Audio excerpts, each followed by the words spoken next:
কবরে আযাব যদি মানুষ দেখিত। আল্লাহ আল্লাহ করে ডাকবেন, আরো জোরে কোন আল্লাহ। কবরেরই আযাব যদি মানুষ দেখি, গরবারি চার পাগল হয় তো গরবারি চাগল। একটা জবান বন্ধ রাখবেন না, আওয়াজ করে বলুন আল্লাহু আকবার। আর একটু মায়ার সুরে বলুন ইয়া রাসূলুল্লাহ। সালাবাতুল আনসারী ডাক দিয়ে কয়, এ সাইয়্যিদ ইবনে আব্দুর রহমান, আমাকে বাড়িতে নিয়ে যাস না, নিয়ে চল আমাকে আবু বকরের দরবারে। আমি আবু বকরকে জিজ্ঞেস করতে চাই, আমি যে পাপ করেছি এই পাপের ক্ষমা আমার আল্লাহ করবেনি। নিয়ে গেলেন আবু বকর রাদিয়াল্লাহু তাআলা আনহুর দরবারে। ডাক দিয়ে কয়, আবু বকর, ও নবীর সাহাবী, আপনার দরবারে এসেছি। আমি সালাবাতুল আনসারী বড় অন্যায় করেছি, বড় পাপ করেছি, বড় গুনাহ করে ফেলেছি। ও নবীর সাহাবী, আপনার কাছে আমি জানতে চাই, আমার এই পাপের গুনাহ আমার আল্লাহ ক্ষমা করবনি? আবু বকর ডাক দিয়ে কয়, ও সালাবাতুল আনসারী, পাপ করেছো, আল্লাহ গুনাহ মাফ করবে কি না করবে এটা আল্লাহর বিষয়, কিন্তু তোমার মতো পাপী আমি আবু বকরের বাড়ির মধ্যে জায়গা নাই, বের হয়ে যাও। সালাবাতুল আনসারী বের হয়ে আসলেন, রাস্তার মধ্যে এসে বলতেছে, ও আব্দুর রহমান, আবু বকরের কাছে গেলাম, বের করে দিয়েছে, আমাকে নিয়ে চলো উমরের দরবারে। উমরের দরবারে গিয়ে বলে, উমর, আমি সালাবাতুল আনসারী এমন এমন পাপ করেছি। ও উমর, তুমি তো আমার নবীর জলিলুল কদর সাহাবী। উমর, তোমার কাছে পরামর্শ চাই, তোমার কাছে জানতে চাই, আমি যে পাপ করেছি এই পাপের ক্ষমা আমার আল্লাহ করবনি? উমর কয়, ও সালাবাতুল আনসারী, আল্লাহ ক্ষমা করবে কি না করবে আল্লাহর বিষয়, কিন্তু তোমার মতো খেয়ানতকারীর জায়গা আমার বাড়িতে নাই, বের হয়ে যাও। বের হয়ে আসলেন, রাস্তার মধ্যে এসে বলতেছে, ও আব্দুর রহমান, আমাকে নিয়ে চলো উসমানের দরবারে। যে নুরাইন উসমান রাদিয়াল্লাহু তাআলা আনহুর দরবারের মধ্যে নিয়ে গেলেন। ডাক দিয়ে কয়, ও নবীর সাহাবী উসমান, আমি এমন এমন পাপ করেছি, বড় গুনাহ করে ফেলেছি, আমি তোমার কাছে জানতে চাই, আমি যে গুনাহ করেছি আমার আল্লাহ আমারে maaf করবনি?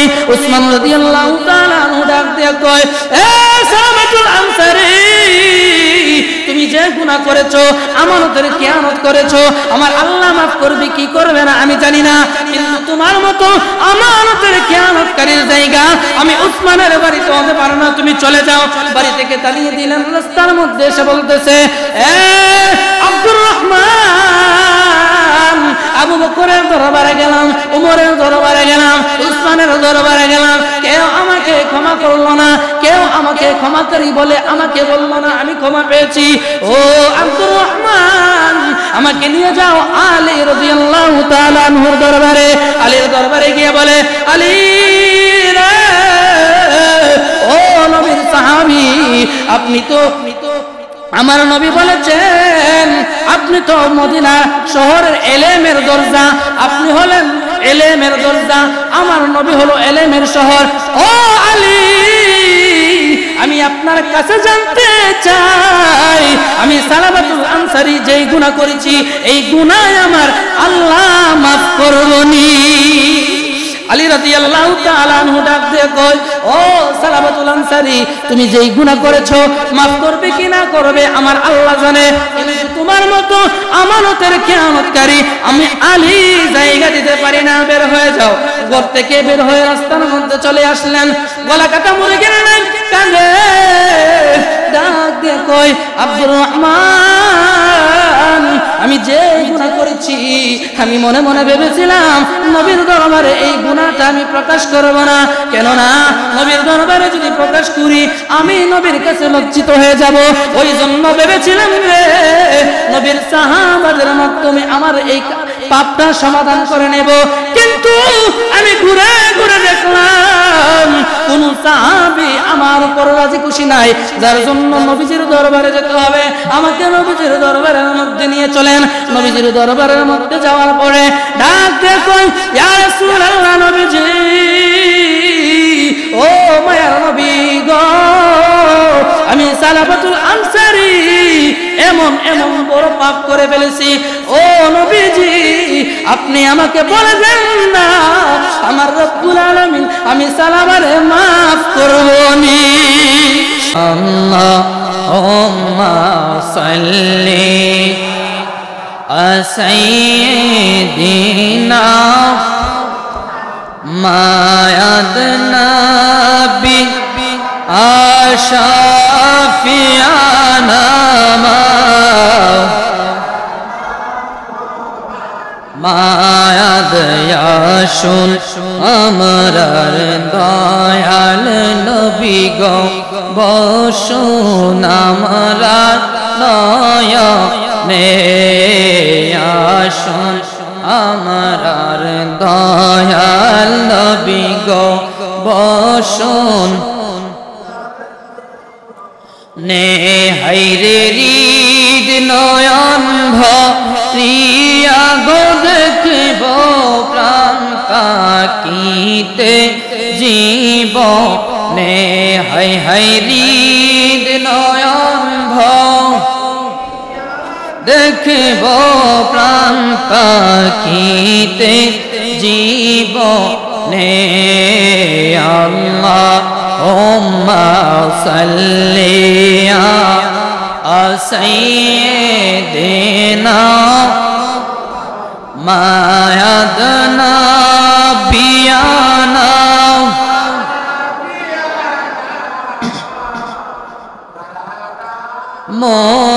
তোমার আলোচ্য বিষয় তওবার গুরুত্ব। কিসের গুরুত্ব?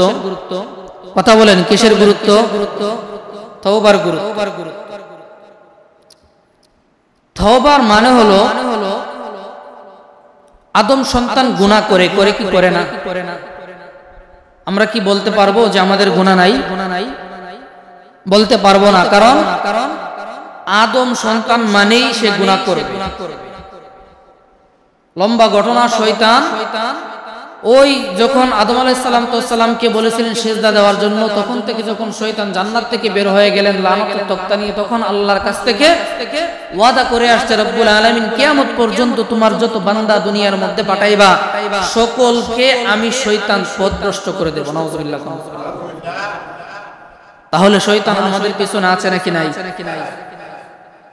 শয়তান আমাদের পিছনে সর্বক্ষণ লেগে আছে, কিভাবে আমাদেরকে পথভ্রষ্ট করবে, কিভাবে আমাদের ঈমান আকীদা লুটে নিয়ে যাবে। কথা কোন ঠিক না বেঠিক?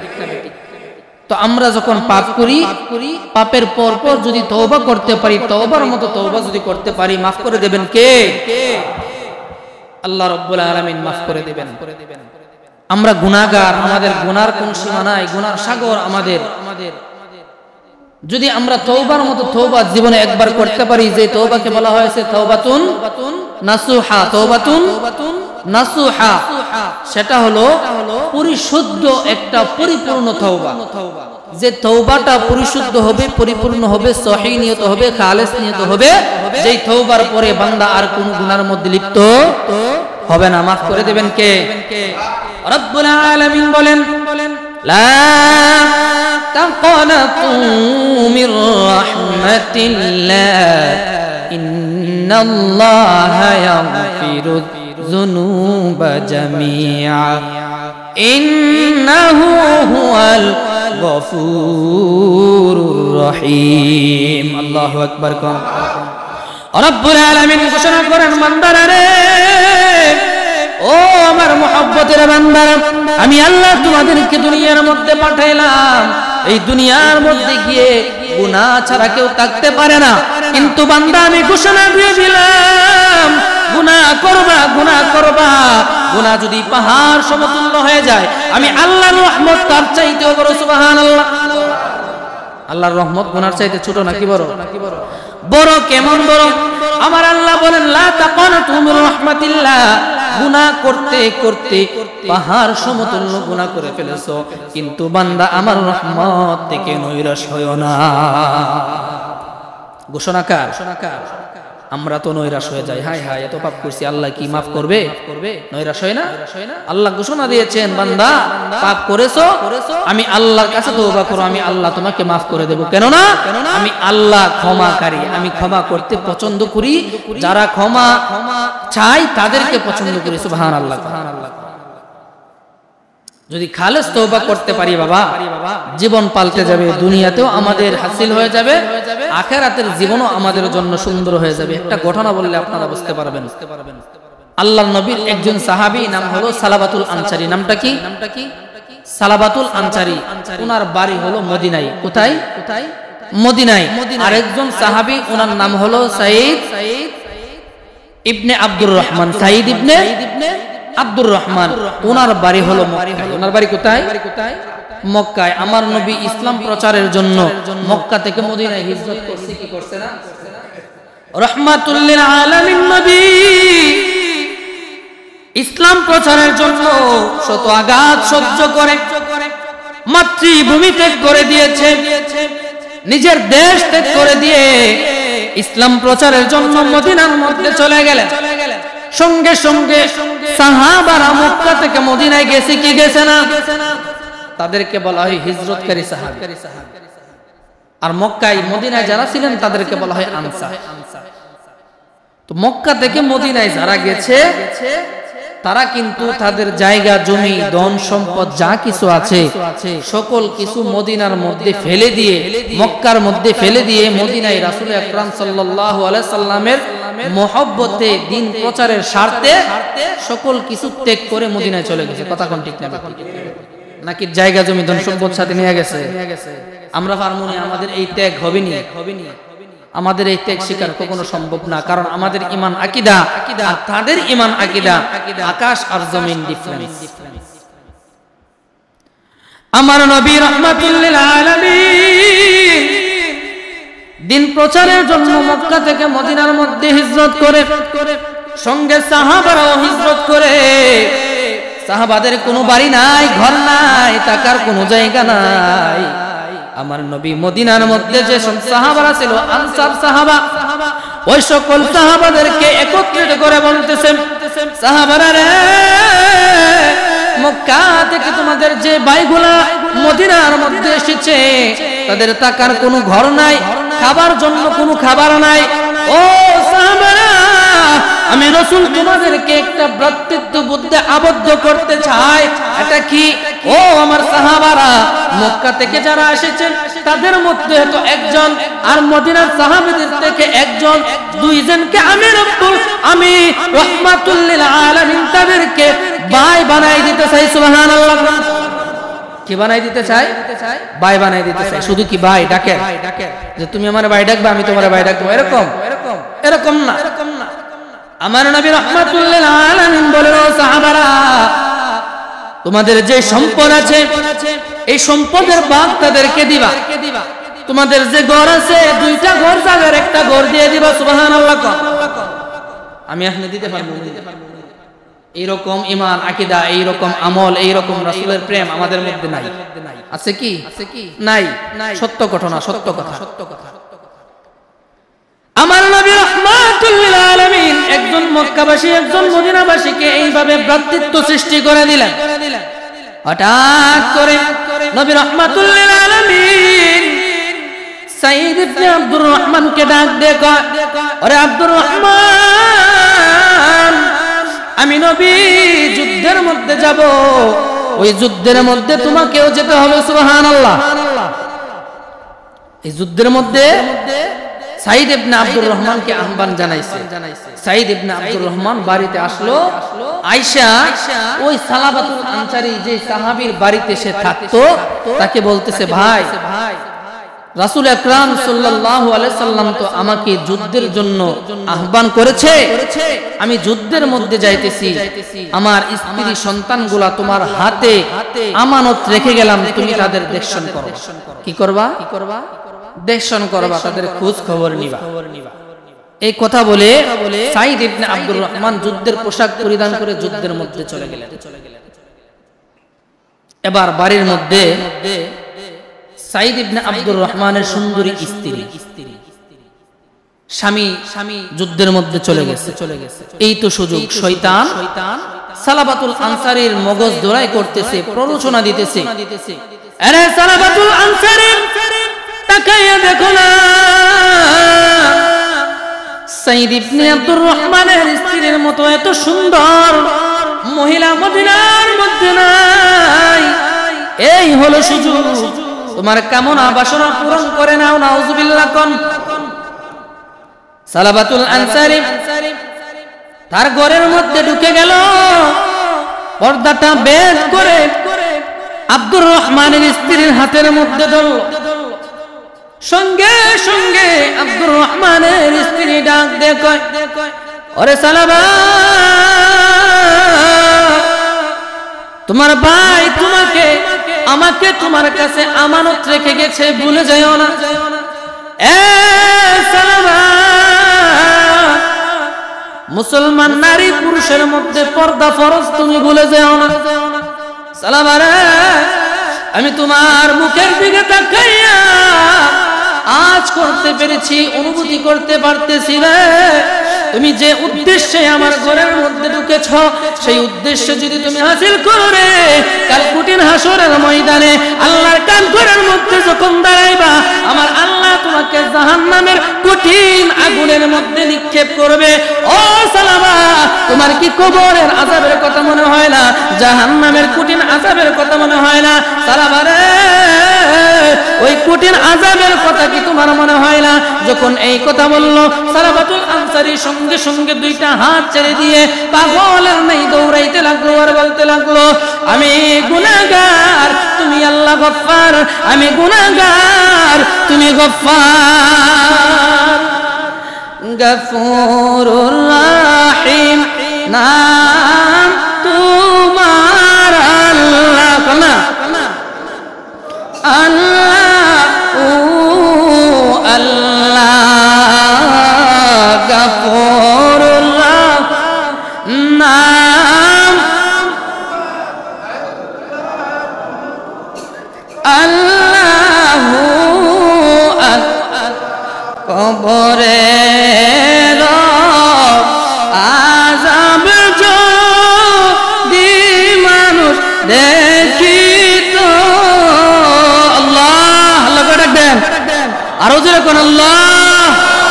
কবরেরই আযাব যদি মানুষ দেখি, গরবারি চার পাগল হয় তো গরবারি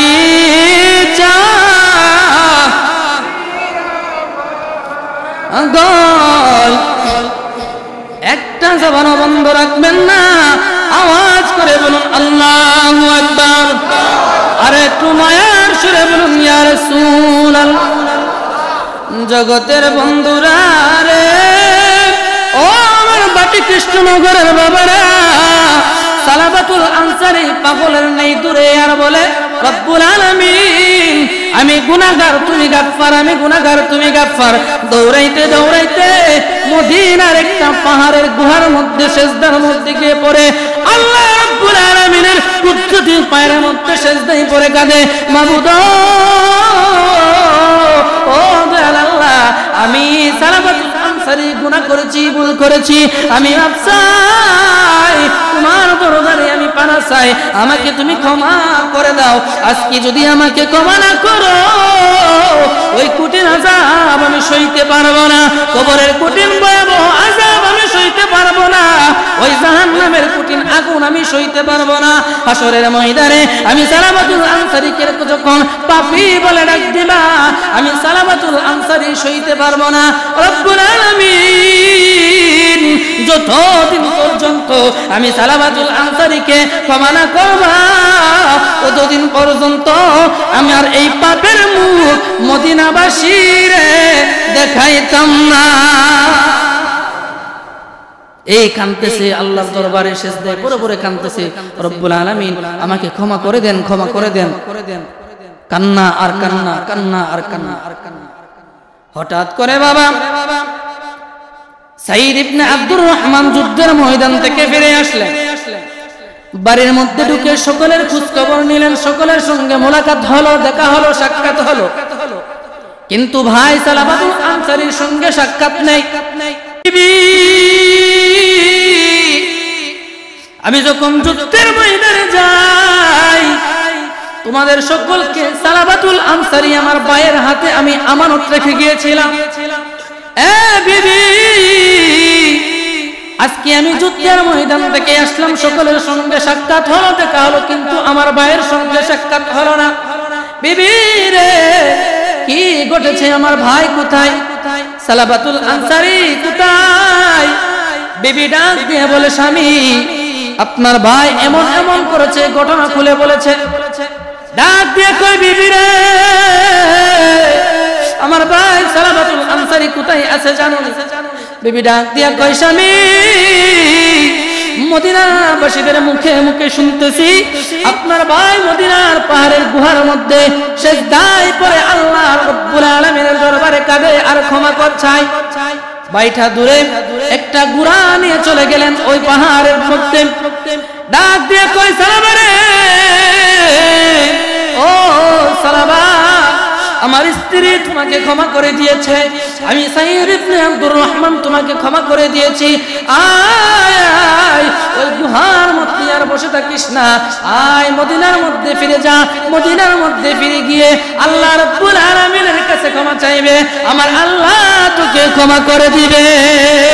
সালামাতুল আনসারী ডাক দিয়ে কয়, ও আমার ভাই আব্দুর রহমান, না না, আমি মদিনার মধ্যে ফিরে যেতে পারবো না যতদিন পর্যন্ত রব্বুল আলামিন আমাকে ক্ষমাকারী হিসেবে ঘোষণা না করবে, ততদিন পর্যন্ত আমি পাপের পাপিষ্ঠ মুখটা মদিনার কোনো মানুষকে দেখাইতে চাই না।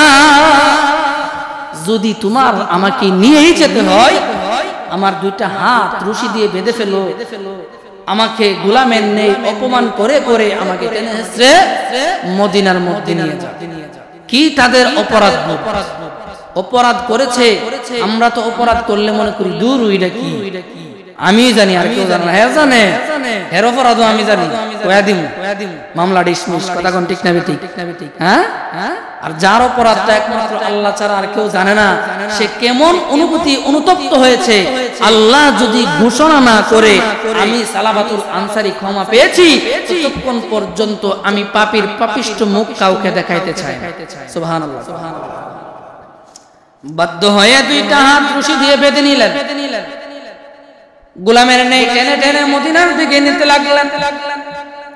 বাড়ির দিকে যখন রওনা হলেন, সালামাতুল আনসারী ডাক দিয়ে কয়, এ সাঈদ ইবনে আব্দুর রহমান, আমাকে বাড়িতে নিয়ে যাস না, নিয়ে চল আমাকে আবু বকরের দরবারে। আমি আবু বকরকে জিজ্ঞেস করতে চাই, আমি যে পাপ করেছি এই পাপের ক্ষমা আমার আল্লাহ করবেনি। নিয়ে গেলেন আবু বকর রাদিয়াল্লাহু তাআলা আনহুর দরবারে। ডাক দিয়ে কয়, আবু বকর, ও নবীর সাহাবী, আপনার দরবারে এসেছি।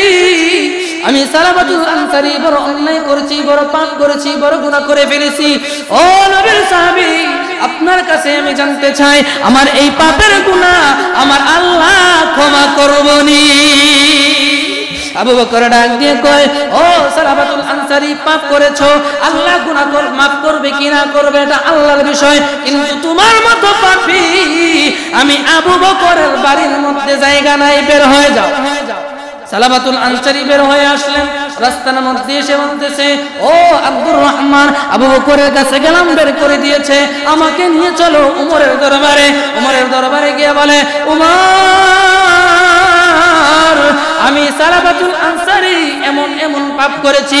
ও উমর, তুমি তো আমার নবীর জলিলুল কদর সাহাবী। উমর, তোমার কাছে পরামর্শ চাই, তোমার কাছে জানতে চাই, আমি যে পাপ করেছি এই পাপের ক্ষমা আমার আল্লাহ করবনি। উমর কয়, ও সালাবাতুল আনসারী, আল্লাহ ক্ষমা করবে কি না করবে আল্লাহর বিষয়, কিন্তু তোমার মতো খেয়ানতকারীর জায়গা আমার বাড়িতে নাই, বের হয়ে যাও। বের হয়ে আসলেন, রাস্তার মধ্যে এসে বলতেছে, ও আব্দুর রহমান, আমাকে নিয়ে চলো উসমানের দরবারে। যে নুরাইন উসমান রাদিয়াল্লাহু তাআলা আনহুর দরবারের মধ্যে নিয়ে গেলেন। ডাক দিয়ে কয়, ও নবীর সাহাবী উসমান, আমি এমন এমন পাপ করেছি, বড় গুনাহ করে ফেলেছি, আমি তোমার কাছে জানতে চাই, আমি যে গুনাহ করেছি আমার আল্লাহ আমারে maaf করবনি। উসমান রাদিয়াল্লাহু তাআলা আনহু ডাক দিয়ে কয়, এ সালাবাতুল আনসারী, তুমি যে গুনাহ করেছো, আমানতের খেয়ানত করেছো, আমার আল্লাহ maaf করবে কি করবে না আমি জানি না, কিন্তু তোমার মতো আমানতের খেয়ানতকারীর জায়গা আমি উসমানের বাড়িতে হতে পারে না, তুমি চলে যাও। বাড়ি থেকে তাড়িয়ে দিলেন। রাস্তার মধ্যে এসে বলতেছে, এ আব্দুর রহমান, আবু বকরের দরবারে গেলাম, উমরের দরবারে গেলাম, উসমানের দরবারে গেলাম, কেউ আমাকে ক্ষমা করলো না, কেউ আমাকে ক্ষমাকারী বলে আমাকে বললো না, আমি ক্ষমা পেয়েছি। ও আব্দুর রহমান, আমাকে নিয়ে যাও আলী রাদিয়াল্লাহু তাআলা আনহুর দরবারে।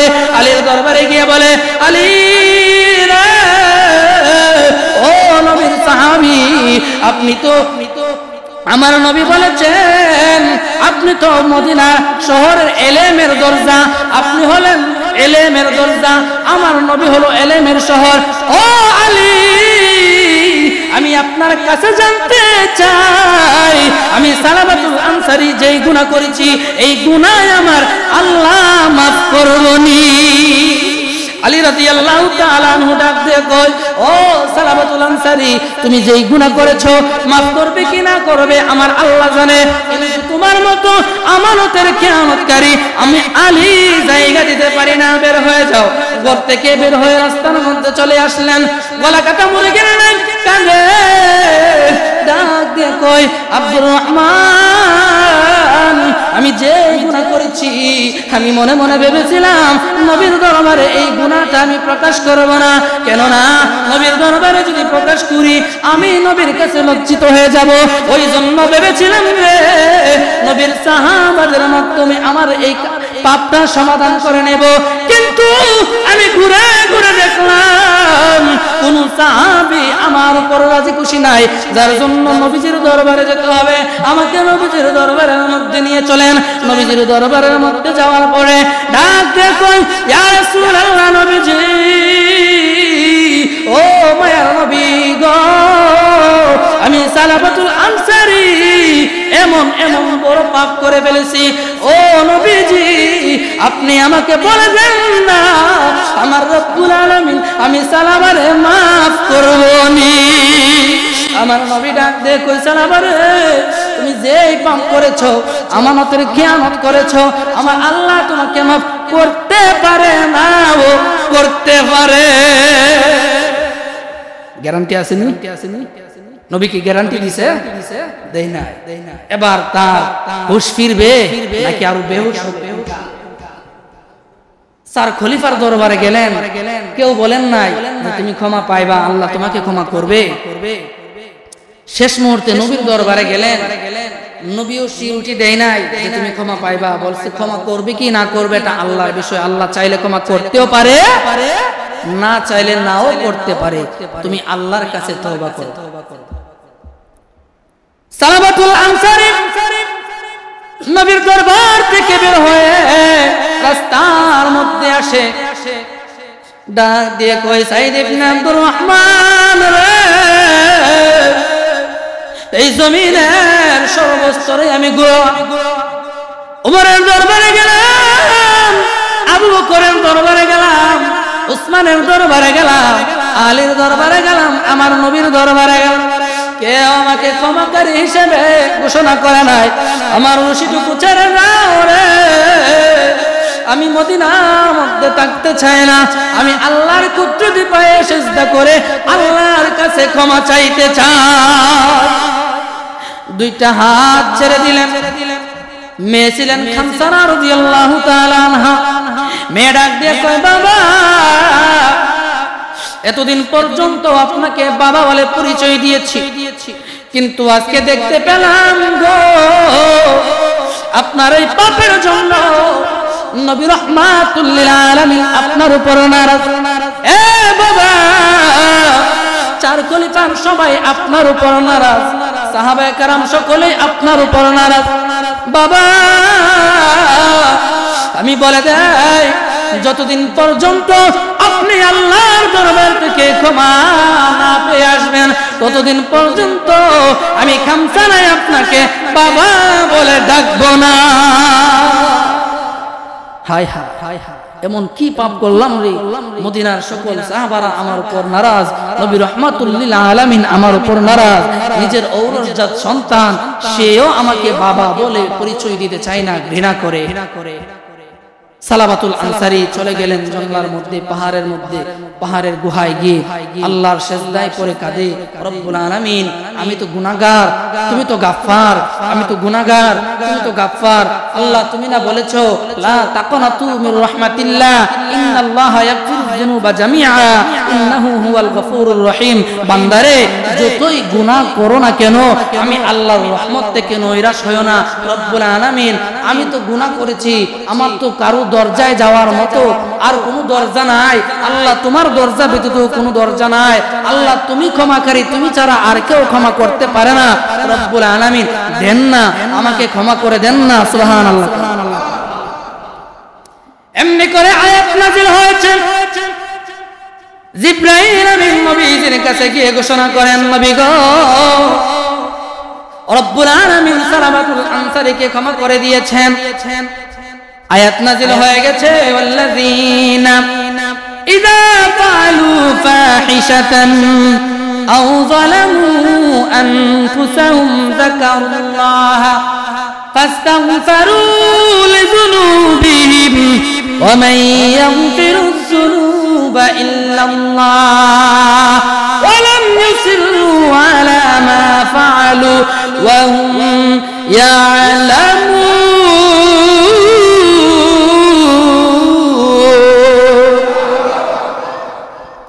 আমার নবী ডাক দেখো, আবু বকর, আর দেরি করিও না, একটু খোঁজ লাগাও, সালাবা কোথায় আছে রে?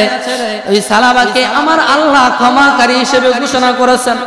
ও আবু বকর, সালাবাকে তালাশ করে খুঁজে আমি নবীর দরবারে নিয়ে আসেন। সুবহানাল্লাহ। বন্ধুরে, এই কথাটুকু শুনে আলী রাদিয়াল্লাহু তাআলা আনহু কয়, নবীজি, ও দয়ার নবী, মায়ার নবী, বেয়াদবি মাফ করবেন। আমি আলীর দরবারে সালাবাতুল আনসারী গিয়েছিল, আমি তার সাথে বড় অন্যায় করে ফেলেছি, আমিও তাকে আমার দরবার থেকে বিদায় করে দিয়েছি। নবী গো, আপনি যদি অনুমতি দেন, আমি আলীও আবু বকরের সঙ্গে যেতে চাই। উমর বলে, আমিও যেতে চাই। বৃদ্ধ সাহাবী সালমান ফারসি বলে, নবীজি, যদি সালাবাতুল আনসারী তাদের কথা না মানে, আমি হলাম সাহাবাদের মধ্যে সবচেয়ে বয়োজ্যেষ্ঠ। ইয়া রাসূলুল্লাহ, নবীজি, আমি যদি সালাবাতুল আনসারীকে বুঝিয়ে বলি, আশা করি আমার কথা ফেলতে পারবে না। আমি সালমান ফারসি তাদের সঙ্গে যেতে চাই। এবার চারজন সাহাবী সালাবাতুল আনসারীর খুঁজে বের হলেন। খুঁজতে খুঁজতে খুঁজতে খুঁজতে দিন যায়, রাত যায়, সালাবাতুল আনসারীর কোনো খবর পায় না, খোঁজ পায় না। হঠাৎ করে পাহাড়ের পাদদেশে চূড়ায় গিয়ে দেখে একটা বস্তি, ওই বস্তির দিকে পাহাড়ের চূড়ায় কিছু রাখাল কিছু পশুদেরকে, বকরিদেরকে ঘাস খাওয়াইতেছে। তাদেরকে জিজ্ঞেস করতেছে, ও রাখালরা, তোমরা কি আমার নবীর সাহাবী সালাবাতুল আনসারীর কোনো খবর জানো?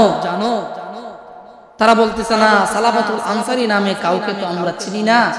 তার খবর তো আমরা জানি না। তবে তোমাদের যে লোকটা, সেই লোকটা কিরকম, তার আচার আচরণ কিরকম একটু বলেন। আল্লাহর নবীর সাহাবী আবু বকর সিদ্দিক ডাক দিয়ে কয়, ও লোকেরা শুনে রাখো, আল্লাহর নবীর সাহাবী সালাবাতুল আনসারী জাহান্নামের ভয়ে কাঁদে, জাহান্নামের ভয়ে কাঁদে, আল্লাহর কাছে ক্ষমা চাই, মাফ করে দেন, মাফ করে দেন। হঠাৎ করে একজন লোক ডাক দিয়ে কয়, আবু বকর, এই লোকটা তোমাদের সালাবাতুল আনসারী কিনা জানি না রে সাহাবী। এ আবু বকর, ওই সামনে একটা পাহাড় আছে, পাহাড়ের মধ্যে একটা গুহা আছে, ওই গুহার মধ্যে একটা লোক আল্লাহর কুদরতি পায়ে সিজদার মধ্যে পড়ে সমস্ত দিন রাত কাঁদে। আবু বকর সে কাঁদে আর বলে, রব্বুল আলামিন তাকাইয়া দেখেন না, রাত্র গভীর হয়ে গেছে, রাত্র নিশি হয়ে গেছে, গাছের ডালের পাখি গুলা ডালের মধ্যে ঘুমাইতেছে গো রব্বুল আলামিন, জঙ্গলার হিংস্র প্রাণীগুলা জঙ্গলার মধ্যে ঘুমাইতেছে। ও মাবুদ, ওই যে তাকাইয়া দেখেন না, মদিনাবাসীরা ওই বস্তির লোকগুলা স্ত্রী সন্তানদেরকে সঙ্গে লইয়া কত আরাম করে ঘুমাইতেছে। মাবুদ, আমি তোমার গোলাম সালাবাতুল আনসারী পাপ করেছি, পাপের ক্ষমার জন্য স্ত্রী সন্তান ছেড়ে দিয়ে দিয়েছি, সংসার ছেড়ে দিয়েছি, বাড়ি ঘর ছেড়ে দিয়েছি, সমাজ ছেড়ে দিয়েছি, দেশ ছেড়ে দিয়েছি, প্রতিবেশী বন্ধু বান্ধব সকল কিছু ত্যাগ করে দিয়েছি। রব্বুল আলামিন, তোমার কুদরতি পায়ের মধ্যে খাবার নাই, দাবার নাই, আমি সালাবাতুল আনসারী ক্ষমা পাওয়ার আশায় আমি সমস্ত দিন রাত কেঁদে কেঁদে চলি, রব্বুল আলামিন আমাকে ক্ষমা করে দেন। সুবহানাল্লাহ। আবু বকর ডাক দিয়ে কই, বুঝতে পেরেছি রে, আমার সালাবাতুল আনসারী ছাড়া কেউ হতে পারে না। দৌড়ায়া গেল, যাইতে যাইতে রাত্র হয়ে গেল, রাতের অন্ধকার, পাহাড়ের গুহার বাহির থেকে ডাক দেয়, সালাবার আয় আয়, ফিরে আয়, আমার নবী তোর জন্য সাধুবাদ জানাইছে, আয় আয়, আমার নবী তোকে আহ্বান করেছে, ডেকেছে, নবীর দরবারে চলে আয়। সালাবাতুল আনসারী ডাক দিয়ে কয়, কে গো, এই অন্ধকারের মধ্যে চেহারা দেখা যায় না, কিন্তু আমি সালাবাতুল আনসারী যদি ভুল না করে থাকি রে, আমার মনে হয় তুমি নবীর সাহাবী হযরতে আবু বকর সিদ্দিক। আবু বকর, আমার পাপের বোঝা নিয়ে তোমার দরবারে সর্বপ্রথম গিয়েছিলাম, তোমার দরবারে আমি জানতে চেয়েছিলাম আমার আল্লাহ আমার পাপের ক্ষমা করবে, তুমি আমাকে বলেছো ক্ষমা করবে কি না করবে আল্লাহ জানে, কিন্তু আমার বাড়ি থেকে বের হয়ে যাও, তোমার মতো পাপী আমার আবু বকরের বাড়ির মধ্যে জায়গা না। এবার আবু বকর ডাক দিয়ে কয়, সালাবা রে, ও ভাই সালাবা, আমার রব্বুল আলামিন তোমার পাপ মার্জনা করে দিয়ে কোরআনের মধ্যে ঘোষণা করে দিয়েছেন, আমার নবীকে জানিয়ে দিয়েছেন তোমার পাপ মার্জনা করে দিয়েছে, আমার নবী রাহমাতুল লিল আলামিন তোমাকে তার দরবারের মধ্যে ডেকেছেন, আহ্বান করেছেন। সালাবাতুল আনসারী এবার ভিতর থেকে বাইরে চলে আসলেন, চারজন সাহাবী তাকাইয়া দেখে রে, তার গায়ের মধ্যে হাড্ডি ছাড়া কোনো গোশত নাই। কেমন তওবা করেছেন, কেমন কান্নাকাটি করেছেন। চারজন সাহাবী ধরে ধরে নবীর দরবারে নিয়ে গেলেন, যাইতে যাইতে রাস্তার মধ্যে ফজরের আজান হয়ে যায়, মসজিদে নববীর মধ্যে বেলাল আজান দেয়, এ বন্ধু মুয়াজ্জিন মসজিদে নববীর মধ্যে আজান দিতেছে। সালাবাতুল আনসারী সহ পাঁচজন সাহাবী ওযু করে মসজিদে নববীর মধ্যে ঢুকে গেলেন। ঢুকে যাওয়ার পরে একটু পরে নবী রাহমাতুল লিল আলামিন মসজিদের মধ্যে ঢুকলেন।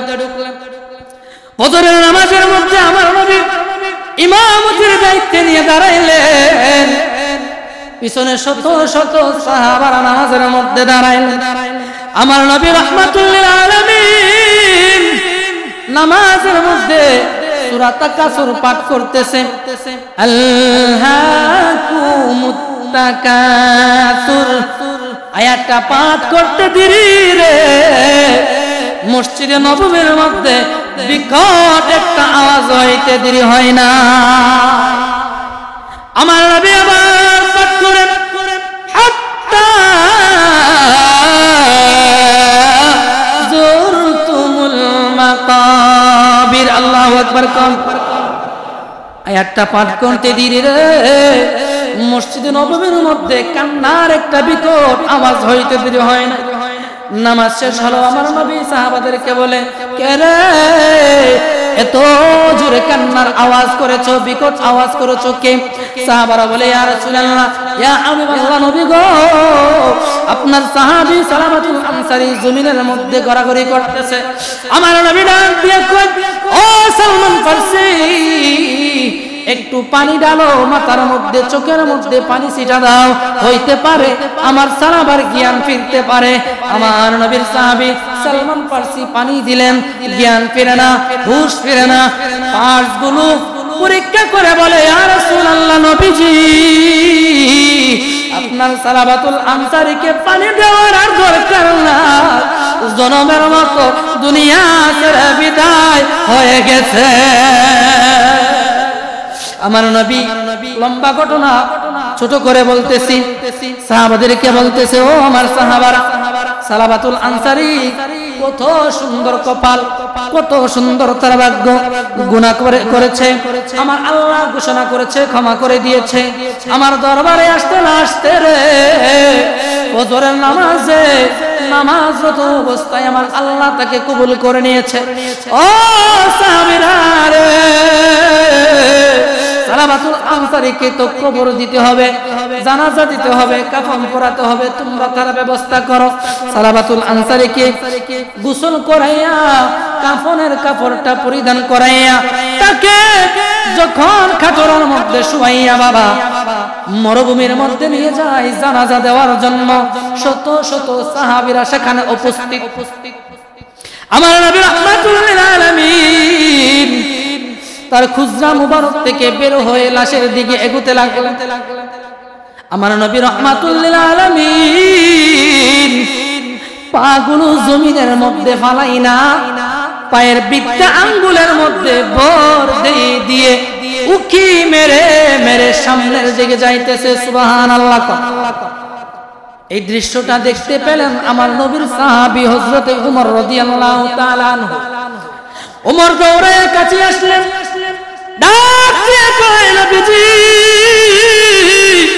ইয়া রাসূলুল্লাহ, নবী গো, আমি উমর কিছুক্ষণ যাবত আমি দেখতেছি আপনি জমিনের মধ্যে পা মুবারক ফালান না, সমস্ত পা কেন জমিনের মধ্যে ফালান?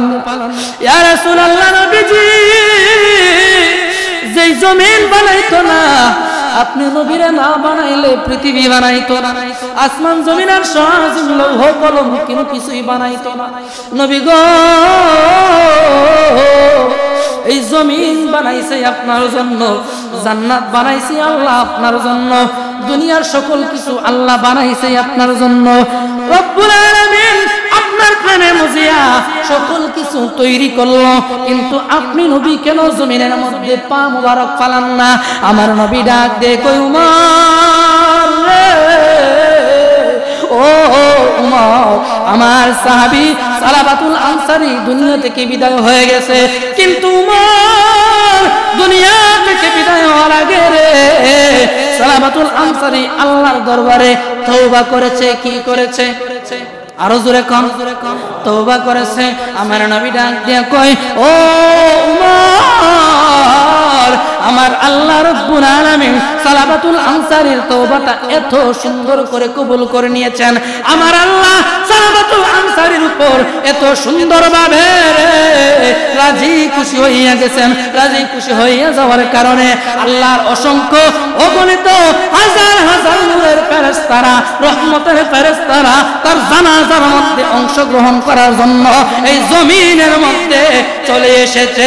আওয়াজ করে বলা যাবে কি সুবহানাল্লাহ? আমার নবী ডাক দিয়ে, উমর, এত রহমতের ফেরেশতারা এই জমিনের মধ্যে চলে এসেছে রে। আমি নবীজি আমার পা মুবারক জমিনের মধ্যে ফালাইবার মতো জায়গা পাইতেছি না ও উমর, যার কারণে আমি নবীজি বৃদ্ধ আঙ্গুলের মধ্যে ভর করে করে সামনের দিকে যাইতেছি।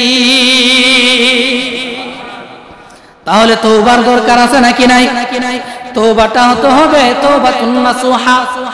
যদি তওবাতুন নাসুহা করতে পারি, আমার আল্লাহ বলতেছেন তুবু ইলাল্লাহি তাওবাতান নাসুহা। ও আমার বান্দারা, গুনাহ করবা কিন্তু গুনার পরে তোমাদের জন্য ক্ষমার দরজা খোলা আছে নাকি নাই? এ বান্দারা রে, আমি আল্লাহর দরবারে যখন তওবা করবা, কাকুতি মিনতি করে দুইটা চোখের পানি ছেড়ে দিবা, আমি আল্লাহর কাছে তওবা করবা। যদি তওবার নিয়তটা খালেস হয়, যদি তওবার নিয়তটা সহিহ হয়, আমি রব্বুল আলামিন তোমাদেরকে ক্ষমা করে দেব।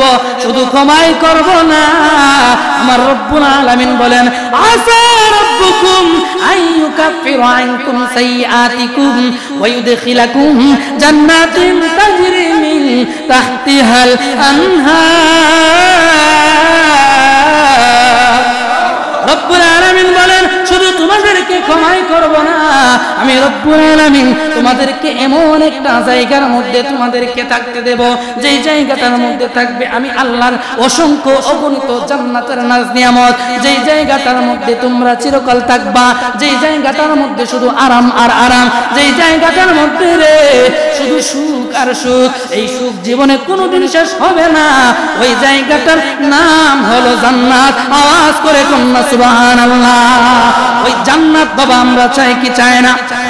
এই জান্নাতের মধ্যে যদি যেতে হয়, দুনিয়া থেকে বিদায় হওয়ার আগে ওই পাপের জন্য আমাদেরকে তওবা করার দরকার আছে নাকি নাই? বাবা দুনিয়া থেকে যাওয়ার আগে আমরা পাপ করি, অনেকে অনেক রকম পাপ করি, কেউ দিনের প্রকাশ্যে করি, কেউ রাতের অন্ধকারে করি। কথা কোন ঠিক না বেঠিক? বাবা কোন জায়গায় যদি মাহফিলের জন্ম যায়, আপনাদের এলাকায় রাত্রেবেলা ঢুকতে পারি না, ভয় করে। ওই যে বললাম কেউ দিনের বেলা কেউ রাতের বেলা, ওই দিনও আমি কোন রকম আয়সা ফজর নামাজটা পড়াইছি। এখানে দাঁড়ে ছিল, কাছে ছিল বিধায় আয়সা ফজর নামাজটা পড়াইতে পারছি। দূরে থাকলে ফজর নামাজ পড়াইতে পারতাম না। হ্যাঁ, রাত্রে আসা যায় না। মানুষ পাপ করে কি করে না? আল্লাহর বই যদি মানুষের অন্তরে তাকে পাপ করতে পারবেনি। এ বন্ধু, কেউ সুদ খায়, কেউ ঘুষ খায়, কেউ পাপাচারের মধ্যে লিপ্ত থাকে, কেউ ওজনে কম দেয়, কেউ দামে বেশি রাখে, আছে কি নাই? এ বন্ধুরে, কেউ নামাজ ছেড়ে দেয়, হজ ছেড়ে দেয়, যাকাত ছেড়ে দেয়। এই পাপের জন্য আল্লাহর কাঠগড়ার মধ্যে দাঁড়াইতে হবে কি হবে না? যদি আল্লাহর কাঠগড়ার মধ্যে দাঁড়াইতে হয়, তাহলে কি নিয়ে দাঁড়াবো? আল্লাহ তো বলবে ইকরা কিতাবাক কাফা বিনাফসিকাল ইয়াউমা আলাইকা হাসিবা। বান্দারে, এই নাও তোমার কিতাব, এই কিতাবের মধ্যে তোমার আমলনামা লেখা আছে, তুমি পাঠ করো, তোমার জায়গা তুমি খুঁজে নাও। আমরা তো পাপী, করে দেখবো, পাঠ করে দেখবো, আমাদের আমলনামায় শুধু গুনাহ আর গুনাহ, গুনাহ আর গুনাহ। নাউজুবিল্লাহ। তাহলে আমাদের স্থানটা হবে কোথায়? জাহান্নাম। ওই জন্য বাবা তওবার দরকার আছে নাকি নাই? তওবা বারবার করলাম, বারবার তওবা ভঙ্গ করলাম এমন না। আমার আল্লাহ বলেছেন কি? তওবাতুন নাসুহা। এমন তওবা যে তওবাটা হবে সহিহ, যে তওবার পরে বান্দা এই পাপের মধ্যে আর লিপ্ত থাকবে। নামাজ ছেড়ে দিয়েছে, তওবা করেছে, আর নামাজ ছাড়ে না, এমন তওবা হতে হবে। সে আগে চুরি করত, এখন তওবা করেছে, জীবনে আর চুরি করে নাই, এমন তওবা করতে হবে। সে জিনা করত, তওবা করেছে, জীবনে আর কোনোদিন জিনার মধ্যে লিপ্ত হয় নাই, এমন তওবা করতে হবে। সে সুদ খাইতো, তওবা করেছে, সুদ খাওয়া ছেড়ে দিয়েছে, আর জীবনে কোনোদিন সুদের মধ্যে লিপ্ত হয় নাই। এইরকম তওবা আল্লাহর কাছে করতে হবে। যদি করতে পারি, এই তওবার বিনিময় আল্লাহ আমাদেরকে মাফ করে দিবেন। ঘোষণাকার রব্বুল আলামিন আমাদের সকলকে আজকের এই আলোচনার উপর আমল করার তৌফিক দান করুক। সকলে বলুন আমিন। ওয়া আখির দাওয়ানা আনিল হামদুলিল্লাহি রাব্বিল আলামিন।